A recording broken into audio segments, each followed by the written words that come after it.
Hello there guys, welcome back to I Can't Witch Without, and this week we will be looking at Hawthorn. So the premise of the I Can't Witch Without series is to discuss things which I regularly utilise in my witchy practice. It is not to suggest that you need any particular item in order to be a witch, it's just a way of addressing different bits and pieces, having a look at how I feel about them. We read from two sources to give a generalised meaning, which is the Cunningham's Encyclopedia of Magical Herbs and Paul Barrel's A Compendium of Herbal Magic. These two are reference points to start discussing, well, the herbs versions of looking at things. We're going to have a look at some different sources this week as well because of the nature of Hawthorn, with it being an Ogham. And with one thing or another, this video is much later than I had hoped, so it's gonna kind of interweave my feelings and thoughts about Hawthorn as well as some of the Ogham energies into the video and try and cover a wide variety of sort of meanings and magical purposes of the tree itself. I have in shot in here, this is some bark from the Hawthorn which I have a relationship with outside the house, all freely dropped, and I sort of pick them up and dry them out and imbue them, usually with obsidian, and utilise them within my crafting and my witching path. In front of you in the little bowl here we have some of the leaf and berries and thorn from my particular tree, and then some hawthorn flowers as well. We have the Hawthorn Ogham from my Spirit of Old set, the oracle card from the tree set, which I forget what its name is because I wasn't overly joyed about it, but the Hawthorn image is a beautiful one, and then the Hawthorn Ogham card from the Celtic Tree Oracle.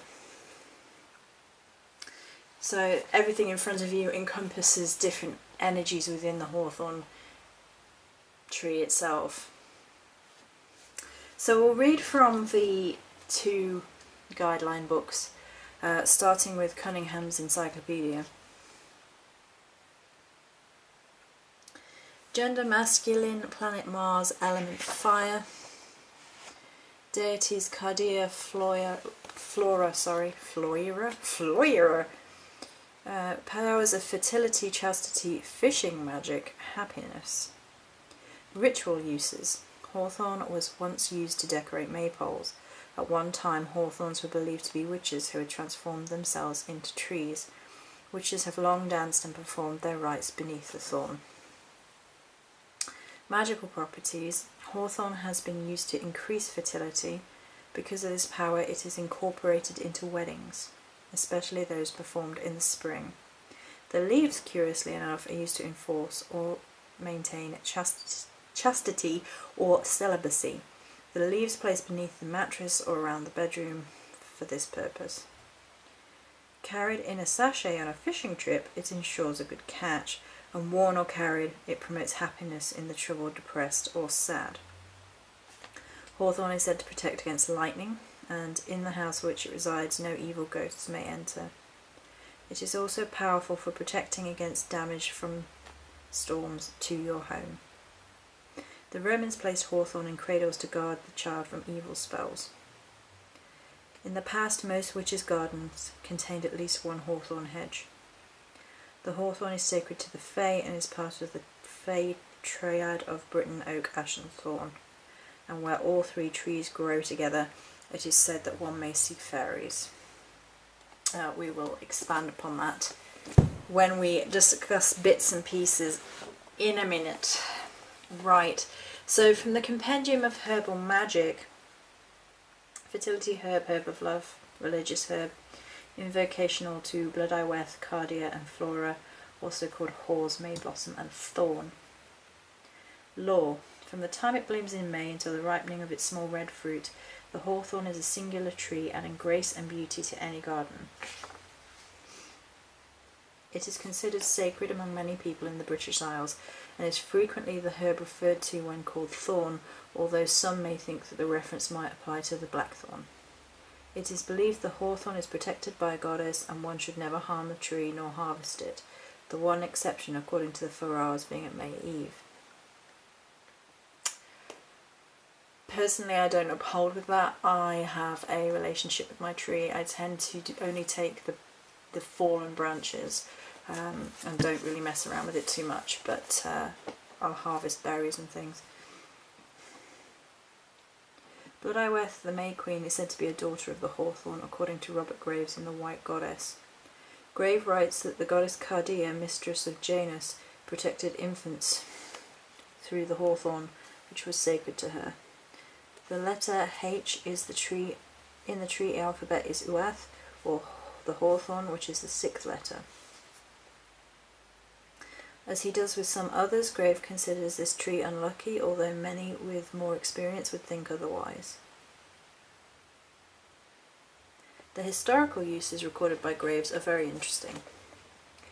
The esoteric use of the thorn, which corresponds with the cult of the goddess Cardia, must, however, be distinguished from its later orgiastic use, which corresponds to the cult of the goddess Flora, and which accounts for the English medieval habit of riding out on May morning to pluck flowering hawthorn boughs and dance around the maypole.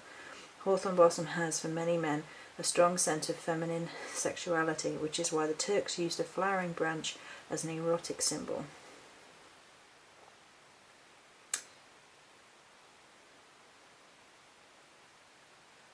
Usage. It has a strong magic, but should only be used wisely in ritual context, in a way that works with the traditions of time, giving honour to the turning of the seasons, to give honour to Mother Earth and her customs. Working with the concept of this tree lore, it provides a most desirable wand, but one must work with its dagger.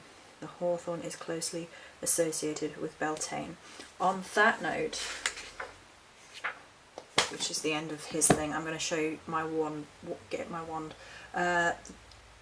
It's old. There's a video of it already. From 2 or 3 years ago. I found a hawthorn branch on my threshold, and it was left there, and it was very much a gift. And I got that feeling straight away when I saw it. I knew exactly what it was for. So you may have or may have not seen this recently. I posted it on Facebook yesterday.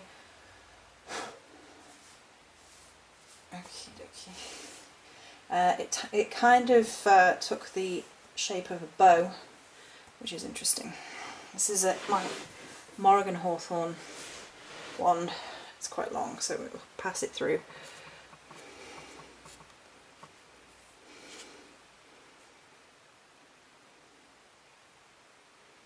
And I took the gifted branch and created this wand with it. I hope you can see that it sort of bows into a sort of bow shape as well. It's very special. Right. So then we're going to read some bits and pieces from Earth Wisdom by Glennie Kindred, which is a book I highly recommend. Hawthorn is known as the tree of the heart. Let's see if there's anything in the tree lore that we haven't covered. Hawthorn folk customs go back to a time when Earth was seen as the potent life force, and its fertility was revered and celebrated, especially at Beltane.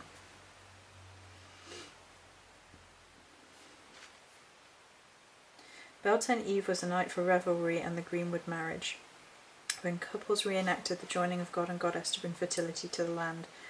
These spring rites later became outlawed by the church, which tried to re-establish them as May Day celebrations for the virginal May Queen. All the previous folk customs of the Hawthorn were reversed and discredited. Despite this, many of the old customs lived on. Marriages took place at this time, and the bride and groom would carry or wear May blossom. or mayflowers would be hung around their bed for fertility and lasting love. After the calendar's changes in 1752, the May tree was seldom in blossom by the beginning of May, but hawthorn and May blossoms continued to be powerful symbols of sexuality and union of all kinds. A popular rhyme, "Here we go gathering nuts in May," was more likely to be knots of May in its original form. May is the wrong month for nuts, and the rhyme would have referred to the knots of May gathered to deck the maypole and hang on doors for good luck and fertility. Hawthorn was also used for protection. A twig of oak, ash and hawthorn bound together with red ribbon was a protective charm. The maypole was originally a living hawthorn tree brought into the village with its resident dryad. It was danced around and celebrated as a potent fertility symbol, and the tree's spirit would help those who had been enlisted to bless the fertility of the land. Solitary hawthorns often marked old sacred groves or meeting places, wells, springs, underground water and fey trysting places. Groups of old hawthorn trees, especially if they grew in threes, were considered to be potent places and were treated with incredible respect. Hawthorns were said to guard the entrances to the world of the Fae. Hawthorn growing on a hill was said to mark the Fae Hills. Sitting under the hawthorns on Lantern Eve and any time between then and midsummer was said to result in enchantment or being fetched away by the Fae. A hawthorn brooch or albion knot was used to demonstrate allegiance to the fair folk.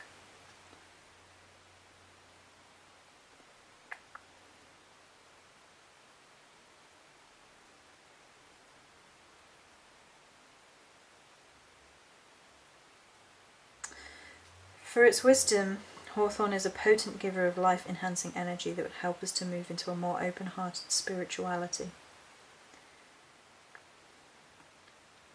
Helps us to transform our actions from taking to giving. As we heal our hearts and heal the hurts of generations, we open ourselves up to the flow of love, a powerful force which can transform our lives and our world. Give hawthorn as a gift of love and healing. For wand making, it is better to ask for a wand from the tree.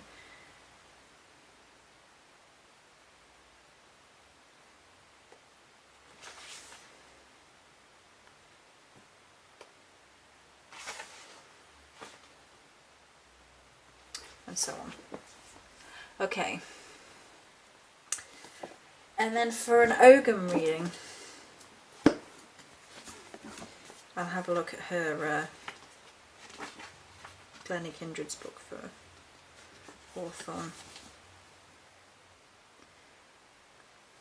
The hawthorn has the ability on the subtle level to open the heart.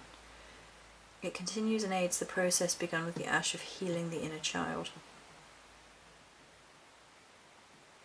Releases blocked energy.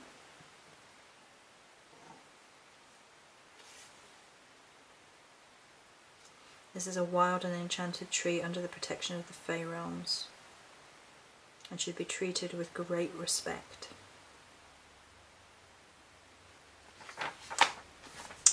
Okay, let's have a look on Ogham meanings from...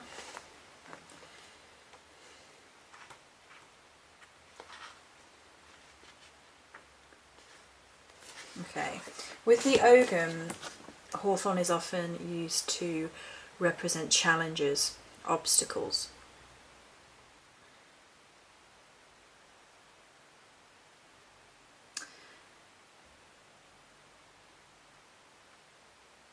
Complications concerning love in particular. And for me, hawthorn is one of those very interesting energies.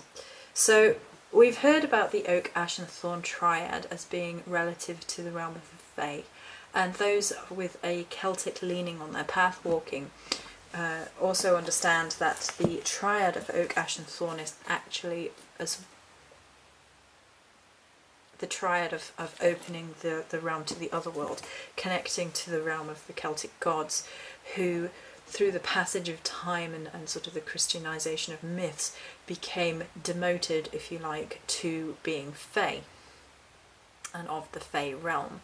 So quite often when the connection is something which is inextricably linked between the two, that the energies are similar and the specific lore and wisdom of walking into sacred places such as these different realms are intimately linked and connected up together.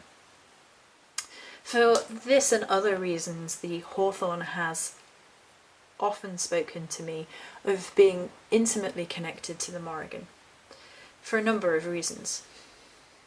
The more I read about tree and plant wisdom, I think the more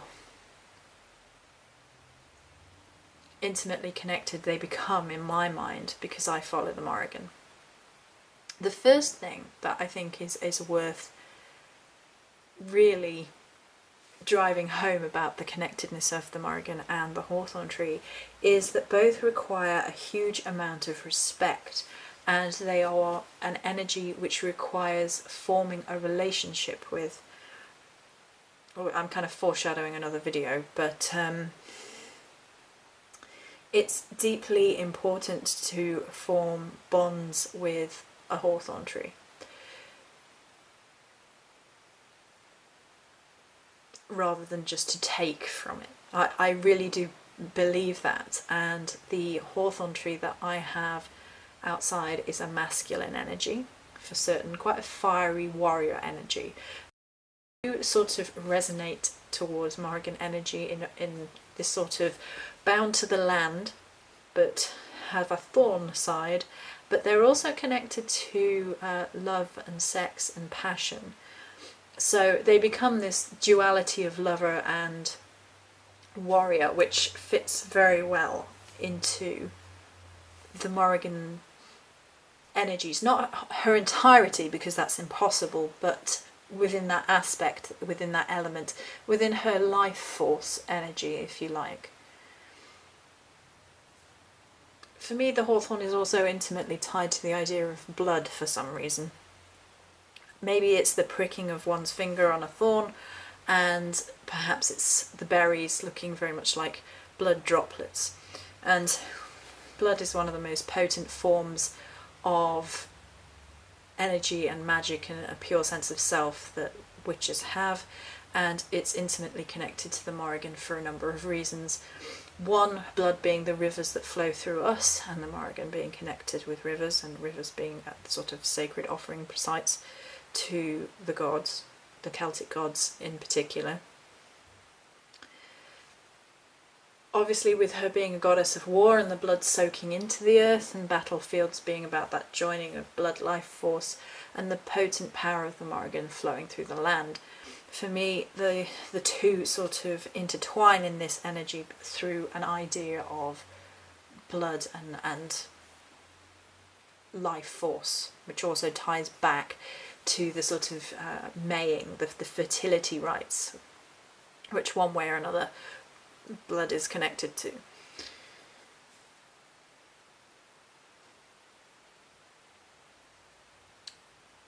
Reproduction and all that sort of thing. Let's not get too graphic with that, but that's the thought process behind it. There's also an energy of barrier work, obstacle work. So the hawthorn is often considered to be the barrier to the way of the other world, the realm of the fae, and within magic and life's challenges in particular. The obstacles are there for the testing of a practitioner, a witch, or however you wish to describe yourself, to prove they're worthy, which is something which is often teetered around because people take offence at the idea that one would have to prove oneself to be worthy of knowledge, information, or a relationship with either the fae or, as I have ascribed here, with the Morrigan. However, the challenge is absolutely necessary to the path walking and to the connection to the Hawthorn tree, as well as the goddess herself. Anyone who has been with the Morrigan for some time knows that she likes to lay obstacles in our way for us to overcome, to bleed out, basically, to cut ourselves and bleed and overcome and struggle and scream and get up and get on with it and fight and keep going and survive and become victorious. Hawthorn has that victorious energy, and it will make you push for it. Again, this is another reason why I think having a relationship with a Hawthorn tree is very important, rather than just taking from one. There is an element of protection, and protection magic can therefore be gleaned from Hawthorn tree energy, Hawthorn bark energy in particular, but as well as the thorns. And the thorns obviously are used by some in less positive fashions, in more aggressive forms of spellworking, and to each their own moral compass with regards to that. But really, for me, Hawthorn has this incredible power to it. It's raw, it's primal, it's almost bloody.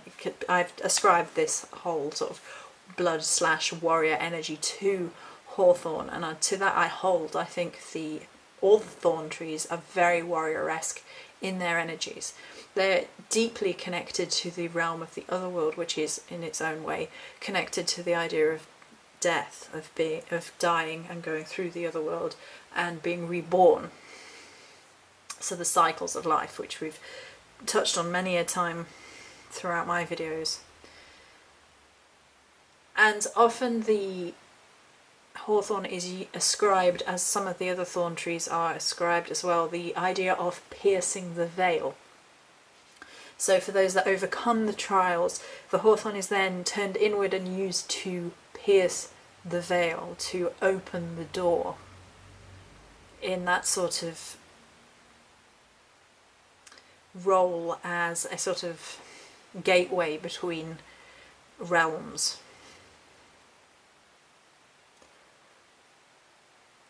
Hawthorn is my favourite Ogham and my favourite tree. It's a tree which speaks to me leaps and bounds, and always has. It's a tree I developed a relationship with quickly and easily, possibly because it felt so much like home, so much like my goddess, that it was familiar to me. And that's not going to be true for everybody. Some people will probably find the thorns the most daunting trees to connect with.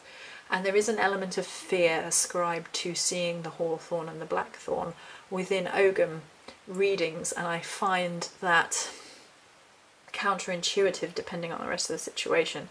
Obstacles and challenges aren't something to be feared, but instead something to be engaged with, grappled with, and overcome for the betterment of oneself. Hawthorn is slightly softer in it has its loving side, but it is a highly sexualized energy. It's pure fire, basically, within the energy of tree. So it's the mixture of earth and fire, and that becomes deeply sexual and deeply sensual, associated with fertility, as the ancient peoples did, understanding these connections and the celebration of one's sexual self without shame. Something that's very difficult to embrace in modern times.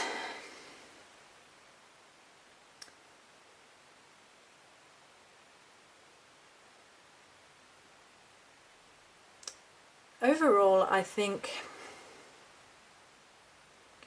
Hawthorn is a deeply primal energy that deserves respect.